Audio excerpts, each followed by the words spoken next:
মানে এই শ্রাবণ মাসে এই যে ধরুন বৃষ্টি, তারপরে রোদ, এই যে এর যে খেলা একটা চলে, আগামী মাসটাও চলবে, ভাদ্র মাসটাও ঠিক এইভাবেই চলবে। তো এতে করে কি হয়, কিছু কিছু ফাঙ্গাল আর মাইক্রোবিয়াল গ্রোথটা বেড়ে যায়। দেখবেন এই সময় ডেঙ্গিটা বাড়ে, মশার উপদ্রবটা বাড়ে। তো এইগুলোতে দেখুন মেন যে জায়গাটা সেটা হচ্ছে যে আপনাকে একটু পরিষ্কার পরিচ্ছন্ন থাকতে হবে। প্রথম কথা হচ্ছে জল। এই সময় জল কন্টামিনেশন হওয়ার সব থেকে বড় সুযোগ থাকে, ঠিক আছে? কারণ সব জায়গাতে জল উপচে যায়।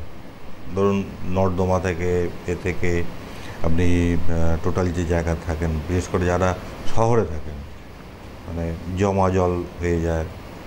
এইগুলোতে কী হয়, এগুলোতে ফাঙ্গাল বা আমাদের মাইক্রোবিয়াল গ্রোথটাও বেড়ে যায়। সেইগুলো থেকে আপনাকে একটুখানি মানে সচেতন থাকতে হবে। এবং যে জলটা খাবেন সেই জলটা যেন দেখবেন যে সেটা যেন অন্তত ঠিকঠাক হয়। কারণ এই জলবাহিত রোগটা কিন্তু এই সময় বেশি হয়। আর জলবাহিত রোগটা বেশি হয় বলে দেখবেন এই সময় পেটের প্রবলেম হচ্ছে,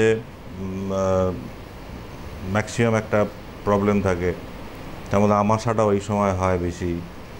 আর সর্দি কাশি জ্বর তো ওটা তো আপনার ইমিউনিটির জন্য হয়ই। কারণ আপনি ধরুন না, এই যে ধরুন একটা করোনার, এখনও আমি বলবো না যে করোনা মারাত্মক স্প্রেড করেছে, নট দ্যাট, কিন্তু 2-4টে খবর আসছে যে এরকম। হ্যাঁ, বড় বড় হসপিটালগুলো থেকে 2-4টে খবর আসছে, ভারতবর্ষের বাইরে থেকেও খবর আসছে।